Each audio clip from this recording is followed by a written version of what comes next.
دوسری شق کی وضاحت محمد الرسول اللہ نے کی صلی اللہ علیہ وسلم. قرآن میں اگر آ جاتا تو فرض ہو جاتا. دوسری شق کیا ہے؟ قیام اللیل. رمضان میں رات کو، دن میں روزہ، رات کو کھڑے ہو کر رات کا اکثر حصہ گزارنا. چنانچہ اب دیکھیے پہلا صفحہ نکال لیجئے. یہ خطبہ ہے حضور نے شعبان کے آخری دن دیا تھا صحابہ کرام میں. اور کون ہے راوی؟ سلمان فارسی.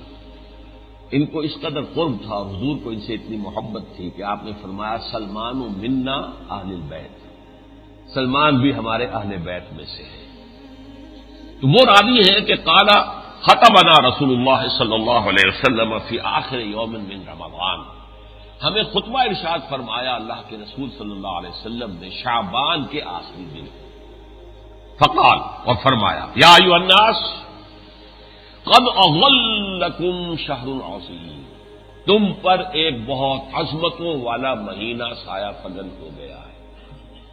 ظل کہتے ہیں سائے کو. اظلکم، تم پر سایہ فگن ہو گیا ہے. اور اس کے لیے مجھے بہترین جو اس کی تعبیر ملتی ہے وہ انگریزی کا ایک جو محاورہ ہے، coming events cast their shadows before. جو آنے والے واقعات ہیں وہ اپنا کچھ سایہ پہلے سے بھیجنا شروع کر دیتے ہیں. تو گویا کہ مہینہ ابھی نہیں آیا، ابھی تو شعبان ہے، لیکن رمضان کیا عکس آنا شروع ہو گیا. قد اظلکم، تم پر سایہ فگن ہو گیا ہے ایک بڑا عظمتوں والا مہینہ. شہر مبارک، بڑے برکتوں والا مہینہ. وہ مہینہ جس میں ایک رات وہ بھی ہے جو 1000 سال سے افضل ہے، لیلۃ القدر. جعل اللہ صیامہ فریضۃ، اللہ نے اس کا روزہ رکھنا تو فرض کر دیا ہے.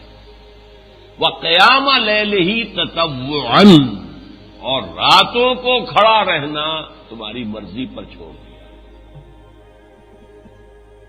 لیکن رات کو تو کسی بھی رات میں آپ کھڑے رہے، تہجد پڑھے، جتنی چاہے پڑھے، وہ مرضی پر تو ہر وقت ہے نا. لیکن گویا کہ کوئی اضافی ترغیب ہے، اضافی تشویق ہے، اضافی تاکید ہے، اس کے لیے فرمایا جعل اللہ، اللہ نے ٹھہرایا ہے اس مہینے کا روزہ رکھنا فرض، فریضۃً، وقیام لیلہ تطوعا، اور اس کی راتوں میں کھڑے رہنا، لیکن یہ مرضی پر، اپنی خواہش. اب ہمیں قیام اللیل کی بات سمجھیے. قیام اللیل سے مراد ساری رات کھڑے رہنا، کھڑے ہی رہنا یا کچھ اور کرنا، نماز پڑھنا، یہ اچھی طرح سمجھیے. قیام اللیل اس کو ہم کیا کریں گے؟ القرآن یفسر بعضہ بعضا، قرآن کا ایک حصہ دوسرے حصے کی تفسیر کرتا ہے. تو آپ نے دیکھا کہ سب سے پہلے حکم آیا حضور کو یا ایھا المزمل قم اللیل الا قلیلا، اے کمبل میں لپٹ کر لیٹنے والے صلی اللہ علیہ وسلم، کھڑے رہا کرو رات کو سوائے اس کے تھوڑے سے حصے کے. اچھا، اب اس کی تفصیل کی. نصفہ، آدھی رات. اب انقص منہ قلیلا، یا اس میں سے کچھ کم کر لو. تو آدھی میں سے کچھ کم کریں گے تہائی. اور زد علیہ، یا آدھی پر زیادہ کرو، گویا کہ 2/3. ورتل القرآن ترتیلا، اور پڑھتے رہا کرو قرآن کو ترتیل کے ساتھ، ٹھہر ٹھہر کر اس کے انوار کو اپنے اندر جذب کرتے ہوئے، اسے اپنی روح اور اپنے قلب پر اتارتے ہوئے. یہ ہے قیام اللیل. اسی سورہ مزمل کے آخر میں فرمایا ان ربک یعلم انک تقوم ادنی من ثلثی اللیل ونصفہ وثلثہ وطائفۃ من الذین معک. اے نبی، آپ کے رب کو خوب معلوم ہے کہ آپ اور آپ کے ساتھی کھڑے رہتے ہیں رات کو 2/3 شب، یا آدھی یا تہائی. یہ صحابہ کا حضور کا معمول تھا. گویا کہ 1/3 شب سے کم پر قیام اللیل کا اطلاق نہیں ہو سکتا. اگر تو یہ تطوعاً پر عمل کرنا ہے تو پھر تو کم سے کم 1/3 شب، ورنہ کوشش کریں 2/3 آدھی شب قرآن کے ساتھ جاگیں، قرآن کے ساتھ بسر کریں، قرآن کو پڑھیں، قرآن کو اتاریں، اس کے انوار کو اپنے اندر جذب کریں، تب بات پوری ہوگی. چنانچہ اب اسی زمرے میں 2 اور حدیثیں آپ کو سنا دینا چاہتا ہوں، وہ صفحہ 6 پر ہے.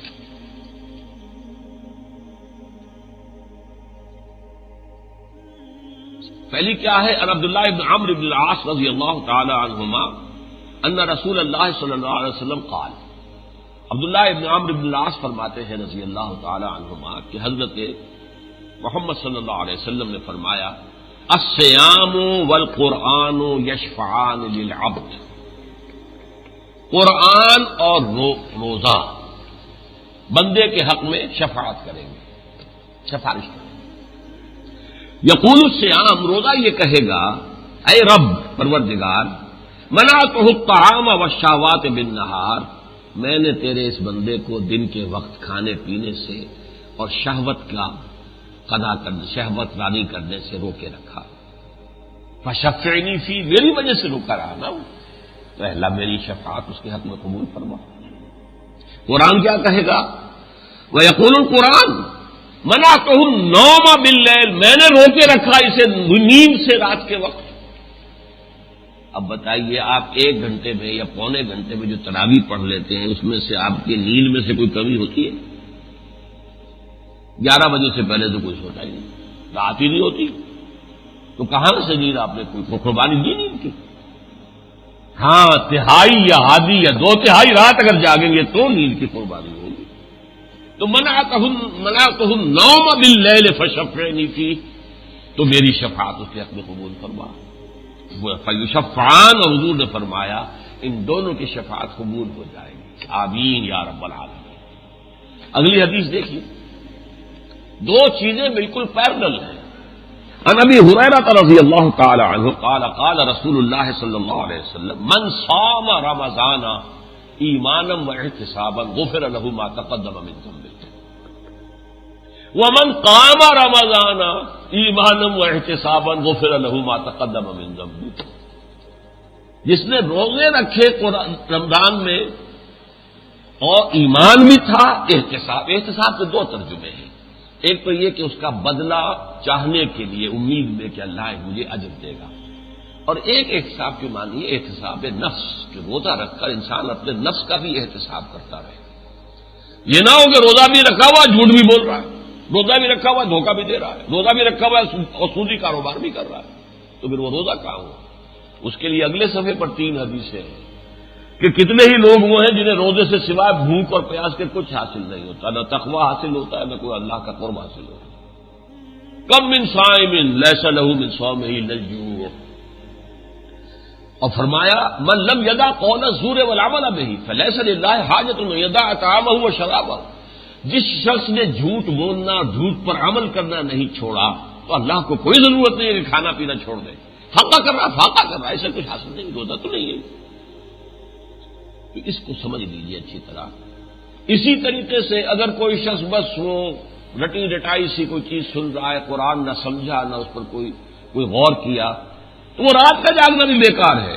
عن ابی ہریرہ رضی اللہ عنہ قال قال رسول اللہ صلی اللہ علیہ وسلم، رب صائم لیس له من صیامه الا الجوع ورب قائم لیس له من قیامه الا الجوع، بہت سے روزہ رکھنے والے ایسے ہیں جنہیں اپنے روزے سے سوائے بھوک کے کچھ حاصل نہیں، نہ کوئی ثواب ہے، نہ کوئی روزہ ہے، نہ کوئی روحانیت ہے، نہ کوئی تقویٰ ہے، اور بہت سے رات کو قائم ہونے والے، کھڑے رہنے والے بھی ایسے ہیں جنہیں اپنے قیام سے سوائے انیندرا، جسے آپ پنجابی میں کہتے ہیں، سوائے اس کے اور کچھ حاصل نہیں۔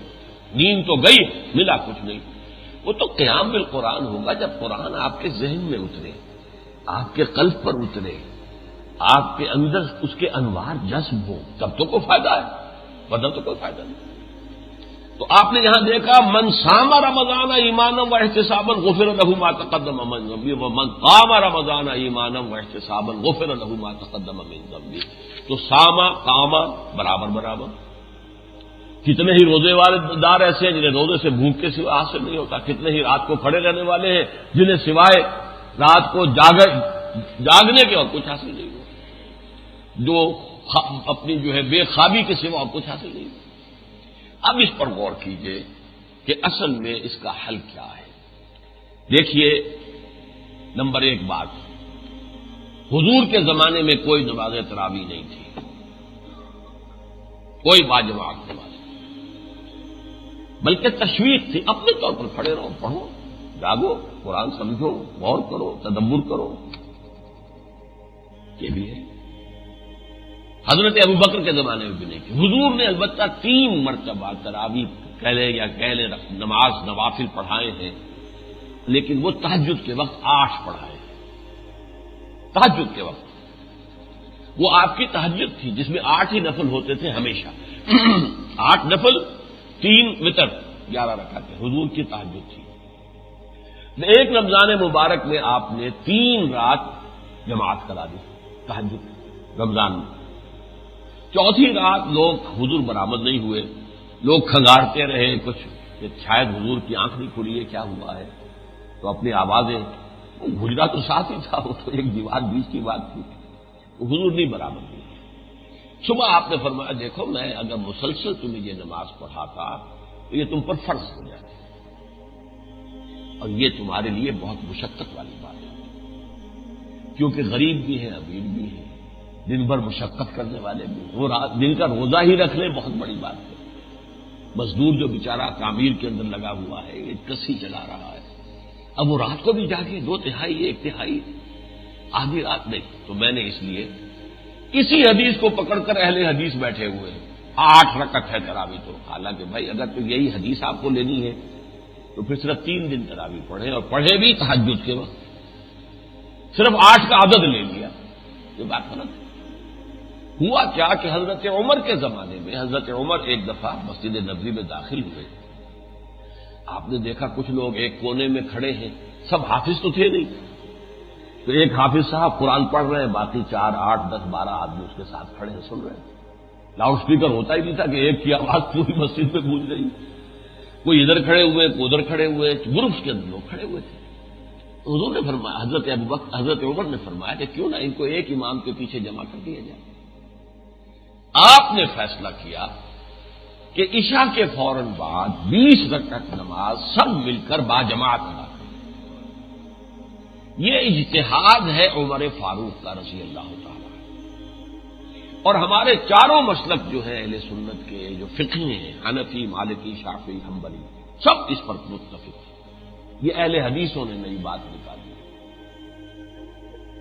اور وہ جیسا کہ میں نے عرض کیا مجھے اس لیے ناپسند ہے کہ بھئی اگر اسی حدیث کو لینا ہے تو پھر 8 پڑھو لیکن تہجد کے وقت پڑھو، اور 3 دن پڑھو، پھر 30 دن نہ پڑھو، 20 دن نہ پڑھو، 25 دن نہ پڑھو. لیکن یہ اصل میں ہمارے سامنے تو کیا ہے، حضور نے فرمایا علیکم بسنتی و سنت الخلفاء الراشدین المہدیین، تم پر لازم ہے میری سنت کی پیروی اور میرے خلفاء راشدین مہدیین کی سنت کی پیروی. تو خلیفہ راشد کا اجتہاد جو ہے اس پر تو گویا کہ امت کا اجماع ہے. ہم اہل سنت والجماعت ہیں، اہل سنت بھی ہیں، اور پھر جس پر اجماع ہوا ہے خلافت راشدہ کے دوران ہم اس کے بھی پابند ہیں. اس اعتبار سے اب کیا ہوتا ہے سعودی عرب میں، چونکہ جو ان کا سرکاری مذہب ہے وہ حنبلی ہے، اہل حدیث نہیں ہے. سرکار جو عام طور پر زیادہ لوگ اور علماء وہاں اہل حدیث ہیں. تو چونکہ سرکاری مذہب جو حنبلی ہے تو مسجد نبوی، مسجد حرام دونوں جگہ 20 تراویح ہوتی ہیں. لیکن آپ اور جگہوں پر جائیں گے تو 8 تراویح ان کے ہاں محلوں کے اندر جو مسجدیں ہو رہی ہیں ان کے اندر 8 ہوتی ہیں. یہ وہاں پر اہل حدیث مسلک اور یہ حنبلی مسلک. البتہ ایک بڑی پیاری نماز وہ گویا کہ حضور کی اس دوسری سنت پر جزوی طور پر عمل. آخری عشرے میں حرمین شریفین میں ایک قیام اللیل اور ہوتا. تراویح تو ہو گئی، جو اس سے زیادہ نہیں کر سکتا وہ جائے سوئے سحری تک.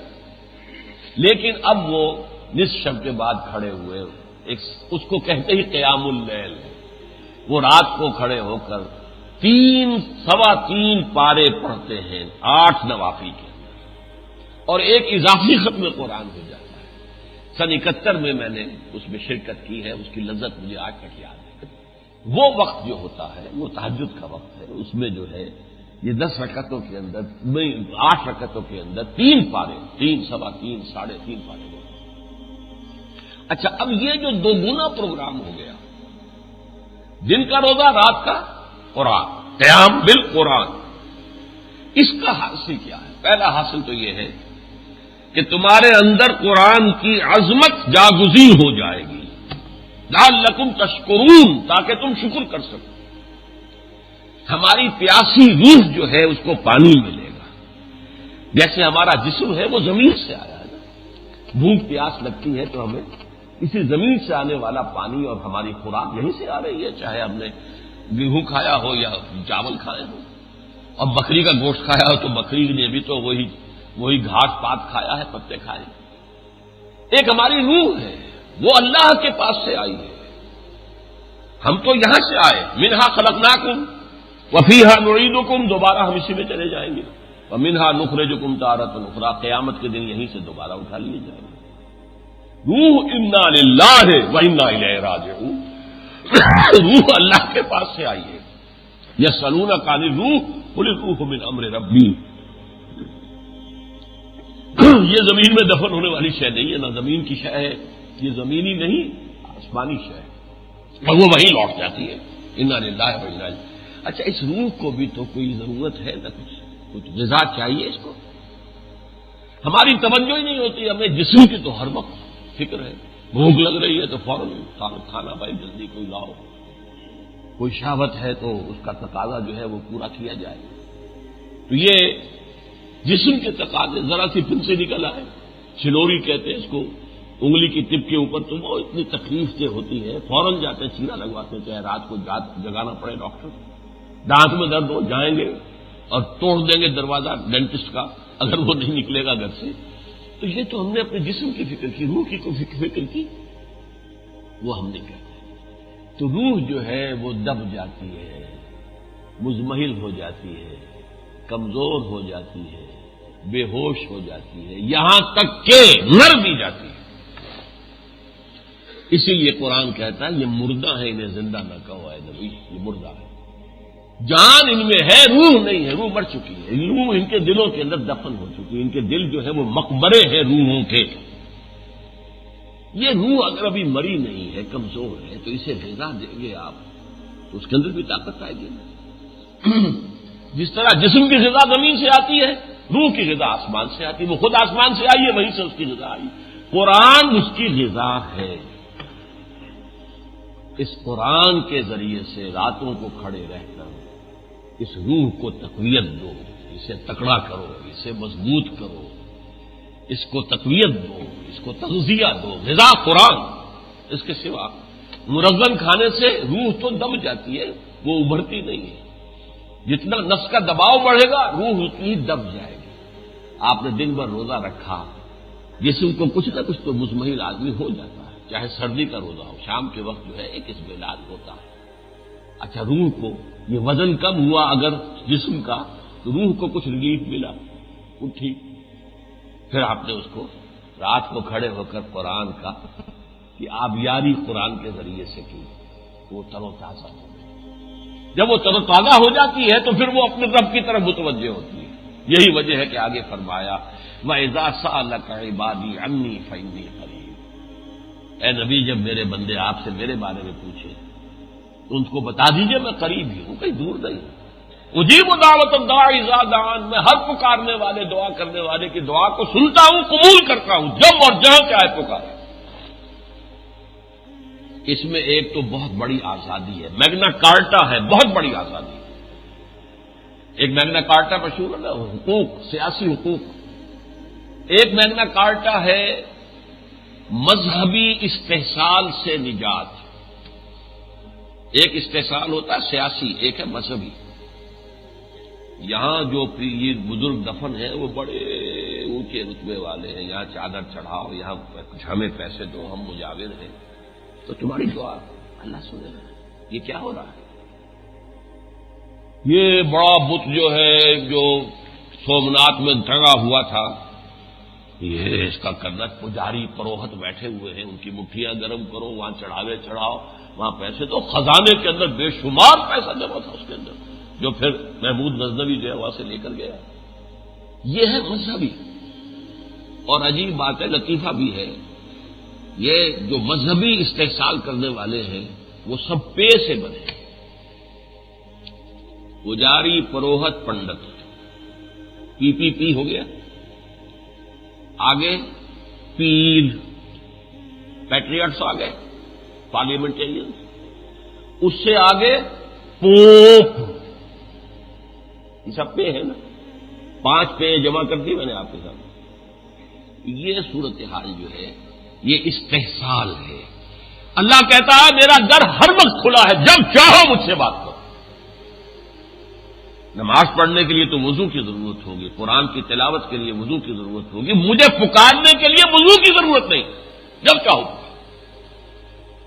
یہ جو ترجمہ یہاں ہے، میں تو پکارنے والے کی پکار سنتا ہوں. اذا دعا، اس کا ترجمہ انگریزی میں صحیح ہو سکتا ہے there and then, I respond there and then. یہ تو تم ہی غافل ہو، ہماری طرف توجہ ہی نہیں کرتے. تمہاری ساری توجہ دنیا کی طرف ہے، دنیا کے عیش کی طرف ہے، دنیا کی سہولتوں کی طرف ہے. دنیا میں زیادہ سے زیادہ پوزیشنز ہو جائیں، ہماری حیثیت زیادہ ہو جائے، ہماری ٹور زیادہ ہو جائے، ہمارا روب زیادہ ہو جائے، اسی پہ لگے ہونا. ہمیں کہا ہماری طرف تمہاری توجہ کہاں ہے؟ ہم تو مائل میں کرم ہیں، کوئی سائل ہی نہیں. راہ دکھلائے کسے؟ رہنم منزل ہی نہیں. اللہ کی طرف متوجہ ہونے والا ہمارا نفس نہیں ہو سکتا، روح ہو سکتی. روح دبا رکھی ہے تم نے، کھا کے حرام کے کھانے جو ہے، اور روح تو تمہاری نیند مردہ پڑی ہوئی ہے، کیا پتہ مری چکی ہو ہی نہ. لیکن جو چل کر آ رہے ہیں نماز جمعہ کے لیے تو ظاہر بات ان کی روح مری تو نہیں ہے، کمزور ہے، مزمری. ہم دیکھتے نہیں ہیں کہ ہم حلال کھا رہے ہیں کہ حرام کھا رہے ہیں.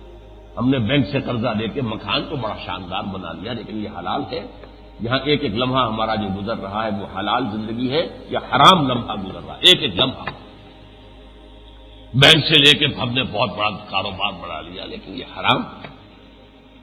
تو غور طلب بات ہے، اس روح کو جب تک اس نفس کا جو بوجھ ہے، اس کے پاؤں میں جو بیڑیاں پڑی ہوئی ہیں، جب تک ان سے آزاد نہیں کراؤ گے وہ اللہ کی طرف متوجہ نہیں ہو سکتی. مجھ کو ہے تیری جستجو، مجھ کو تیری تلاش ہے، خالق میرے کہاں ہے تو، مجھ کو تیری تلاش ہے. 5 سال ہم یہ دعا پڑھتے رہے ہائی اسکول میں، بلکہ 6 سال 5ویں سے لے کے 10ویں تک. دنیا تلاش تو کرتی ہے، لیکن اللہ تو کہتا ہے کہ جانے کے جنگل میں جانے کی ضرورت نہیں ہے. تو میں تو ہر جگہ ہر آن موجود ہوں. وہ معکم میں نہ معکم تم توجہ تو کرو. دل کے آئینے میں ہے تصویریں یار، جب ذرا گردن جھکائی دیکھ لی، میں تمہارے دل کے اندر ہوں.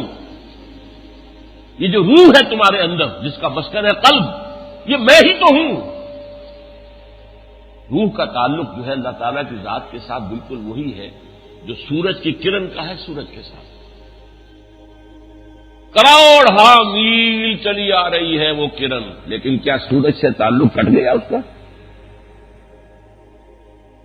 یہ روح کہیں سے، یہ سلونہ کا روح کل روح من امر ربی، وہاں سے آئی ہے ہمارے اندر، لیکن اللہ سے منقطع نہیں.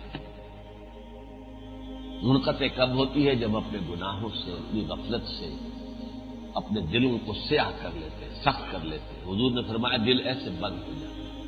یہ بند جیسے کہ آپ قبر میں مردے کو اتار کر مٹی ڈال دیں. قد افلح من زکاہا وقد خاب من دساہا. کامیاب ہو گیا جس نے اپنے نفس کا تزکیہ کر لیا، اسے پاک کر لیا، اور ناکام ہو گیا وہ کہ جس نے اس کو دبا دیا مٹی میں. یہ ہمارا مٹی کا وجود ہے، اس مٹی کے وجود میں ہم نے اپنی روح کو دبا دیا. اچھا، اس پروگرام کا حاصل کیا ہے؟ یہ آخری صفحے پر ایک حدیث ہے کہ حضور فرماتے ہیں کہ اللہ فرماتا ہے کہ ہر نیکی کا اجر جو ہے وہ 10 گنا سے لے کر 700 گنا تک میں دوں گا، الا الصوم، سوائے روزے کے. فإنه لي وأنا أجزي به یا وأنا أجزى به، سوائے روزے کے وہ میرے لیے ہے خاص، اس کا بدلہ میں ہی دوں گا یا میں خود ہی اس کا بدلہ ہوں.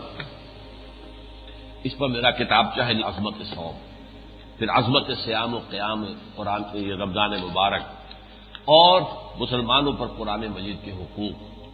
آپ اگر ہمت کریں اور میری آج کی گفتگو سے کوئی بات واضح ہوئی ہو، اور آپ اگر واقعی چاہتے ہو کہ آپ رمضان کی برکتوں سے کسی درجے میں مستفید ہو سکیں. ہم نے یہ قیام اللیل کا فیصلہ کس طرح کیا آپ کو معلوم ہے. 20 سال ہو گئے ہم اس مسجد کے اندر رات کو جاگتے ہیں، لیکن 20 طرح بھی حضرت عمر کا جو فتویٰ ہے جو اس پر قائم، 4 رکعتوں سے پہلے بیٹھ گئے، قرآن کا ترجمہ، قرآن کا مختصر تشریح سن لی، پھر کھڑے ہو گئے، امام صاحب پڑھ رہے ہیں، ہم سن رہے ہیں. تو ابھی چونکہ ترجمہ سنا تو کچھ نہ کچھ تو نیچے جا رہا ہے نا، آپ کے دماغ میں، آپ کے دل میں اتر رہا ہے. پھر دوبارہ بیٹھ گئے، 4 رکعتوں میں آگے جو پڑھنی ہے چاروں کی، پھر ان کا ترجمہ، ان کی تشریح ہو گئی، پھر کھڑے ہو گئے. اس طرح 4 گھنٹے 5 گھنٹے بلکہ شروع میں تو 6 گھنٹے تک کی بات تھی. اس کے بعد ہم نے کوئی مختصر کیا ہے. اور اب چونکہ میں یہ کام اب چھوڑ بیٹھا ہوں 2 سالوں سے، اب میری صحت اس کا تحمل نہیں کر سکتی. لیکن اللہ کا شکر ہے میرے 3 بیٹے کر رہے ہیں. 3 بیٹے تو سلمی ہیں اور سینکڑوں بیٹے ہیں اب جو کر رہے ہیں. 30، 40، 50 جگہوں پر ہو رہا ہے کراچی میں، یہاں پر بھی 15، 20 جگہوں پر ضرور ہوگا، لاہور میں بھی اور ہر جگہ، ملتان میں اور فیصل آباد میں اور جھنگ میں اور راول پنڈی میں، اسلام آباد میں ہوگا. اور اس کے لیے ایک مثال میرے سامنے آ گئی تھی. یہ رات کے قیام کی اہمیت سمجھی تھی جو کہ عام علماء کے علم میں نہیں ہے. شیخ الحدیث جو بہت مشہور ہے تبلیغی جماعت کا، جو سارا نصاب ہے انہی کا لکھا ہوا ہے، مولانا محمد زکریا رحمۃ اللہ علیہ شیخ الحدیث، ان کی ایک خانقاہ ہے سہارنپور میں. وہ وہاں کیا کرتے تھے کہ 4 رکعت تراویح پڑھی اور پھر ڈسپرس ہو گئے. اب کوئی اپنے طور پر نفل پڑھ رہا ہے، کوئی اپنے طور پہ قرآن پڑھ رہا ہے، تلاوت کر رہا ہے. پونے گھنٹے بعد، آدھے گھنٹے بعد پھر جمع ہو گئے. پھر 4 رکعت پڑھی، پھر منتشر، پھر 4 پڑھی، پھر منتشر، پھر 4 پڑھی، جاگ رہے ہیں. تو اس طریقے سے تقریباً سحری تک ان کا جو ہے یہ قیام اللیل 2/3 شب تو تبھی بنتی ہے کہ 2/3 شب تک. لیکن یہ کہ اس میں انفرادی طور پر کس نے کیا کیا، ہم نے اجتماعی کر لیا ہے. اور قرآن کا ترجمہ اجتماعی طور پر، تاکہ جو ہم قرآن سن رہے ہیں وہ نہ ہو جو حدیث میں نے سنائی کہ کتنے ہی ہیں قیام کرنے والے جنہیں سوائے جو ہے نیند کے نقصان کے اور کچھ حاصل نہیں ہوتا. نہیں، بلکہ وہ اگر جاگ رہے ہیں قرآن کے ساتھ تو قرآن کے کچھ انوار ان کے ذہنوں میں، ان کے قلوب میں اتر رہے ہیں. یہ کام ہم نے کیا اللہ کے فضل و کرم سے. اب اگلے یوں سمجھیے کہ اگلے جمعے کے بعد جو ہے شام کو میرا خیال ہے کہ تراویح ہو جائے گی 15 ہی کی رات کو، اگلے جمعے کے بعد. تو یہاں پر وہ پروگرام ہوگا. عزیزم عارف رشید جو ہے وہ کریں گے. پچھلی دفعہ عزیزم عاقب سعید نے کیا تھا، اب عارف رشید صاحب کریں گے انشاءاللہ تعالی. میں نے بتایا 3 بیٹے، اور میں سمجھتا ہوں کہ کم سے کم 100 میرے اور جو مانوی بیٹے ہیں جنہوں نے مجھ سے قرآن پڑھا ہے، سمجھا ہے، اس کام میں لگے ہوئے. وہ یہ دولت ہے جو میں قرآن ہوگا. آپ بھی ہمت کریں، زیادہ سے زیادہ تعداد میں شریک ہوں، اور 8 پڑھ کر نہ جائیں، پوری پڑھ کر جائیں. قرآن کا کچھ حصہ سن لینا، باقی چھوڑ دینا، یہ کچھ توہین سی ہو جاتی ہے قرآن کی. قرآن تو سارا کا سارا جو ہے وہ رحمت ہے اور اللہ کے رسول کا عظیم ترین معجزہ ہے. یہ تو میرا آج کا موضوع تھا نہیں، میں نے صرف آپ کو بتا دیا. قرآن مجید کی عظمت و فضیلت پر ایک حدیث بھی اس میں موجود ہے تاکہ آپ اس کا کر سکیں اندازہ. اب آپ سنتیں پڑھ لیجیے.